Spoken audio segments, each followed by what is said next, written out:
Hey guys, and welcome back to exercise number 13 of the SolidWorks basic tutorial series. In this video, we're going to be designing a slotted link. Now, in order to fully implement exercise number 13, we're going to have to learn how to use a new SolidWorks tool called the slotted link. The idea behind using the slotted link is to actually save time. So if you have a component that has a solid base or slot that you need to sketch, the slotted tool is the choice that you have to make. So yeah, let's get started. Okay, so we begin by creating a new SolidWorks part. We copy exercise number 13 into SolidWorks, and we set the background to plain white. Looking at the image here of exercise number 13, we see that this is the isometric view, this is the front view, and this is the top view. Exercise number 13 is actually a pretty simple component to model in SolidWorks. It doesn't involve many steps. The trick here, at least in this exercise, is sketching the base profile of the component right here. See this? Okay, and for that, we're going to be using the slot tool. It's a lot simpler than actually drawing two circles and then connecting them with lines and then using the trim tool. The purpose of the slot tool, I think, is mainly to save time. Plus, it's a hell of a lot easier to use than many other SolidWorks sketch tools that are out there. Anyway, so let's begin. We select top plane, sketch. Here's a slot tool. See, this is the slot tool. We select slot tool. And the idea here, now we're going to sketch this slot, the base of this slot here. Okay, so select the first point and the second point, and drag your cursor to create the circular profile. Click OK.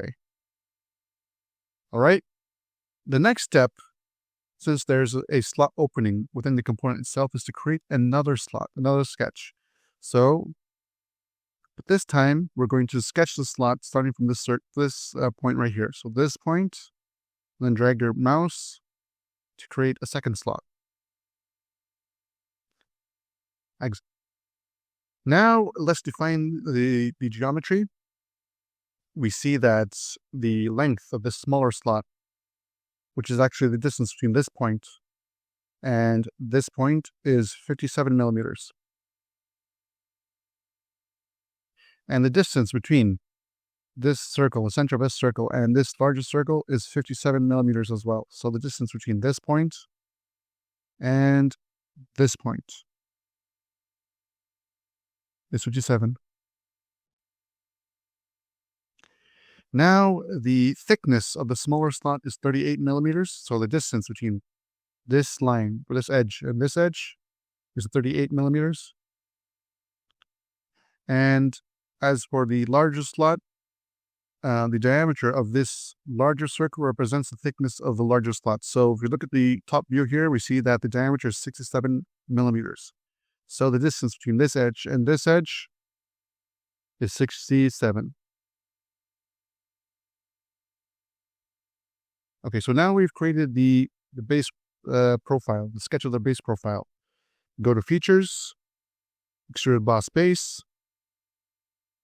select Midplane, and we're going to extrude this base to a thickness of 29 millimeters. So this is 29. Select OK.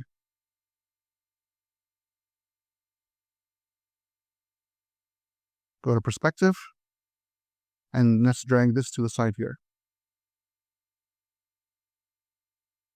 Okay, so now we're going to work on this cylindrical protrusion right here, this small cylindrical protrusion. So select this face, sketch, select circle, and we're going to draw one circle like so, all the way to the edge right here. The diameter of the circle automatically will be 67, see? 67. Now we're going to extrude this. Go to Features, Extrude Boss Base, and we're going to extrude this to a height of 38 millimeters minus 29. So 38 minus 29. Select OK.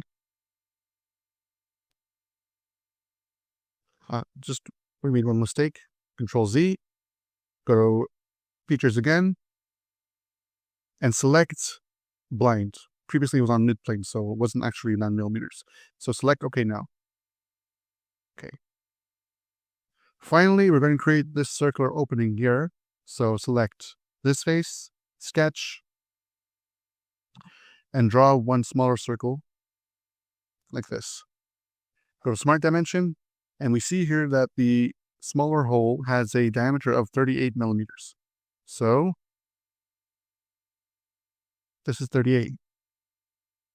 Go to Features, Extrude Cut, and we see that this circular profile cuts all the way through the component, all the way to the other side, represented by this hidden line. So let's drag this arrow to the other side. Select OK. Delete this image. Assign a material. Metals, steel, and let's select brush steel. Select OK. Yeah, so that concludes exercise number 13. Thank you all so much for watching. Again, it was a very simple exercise. The main difference here is that we learned how to use a new SolidWorks sketching tool, which is the slot tool. As you can see, it saved us a whole lot of time and was actually fun to use. Anyway, so if you've liked this content, please don't forget to like and subscribe, everyone. I'll see you all in exercise number 14. Until then, bye-bye.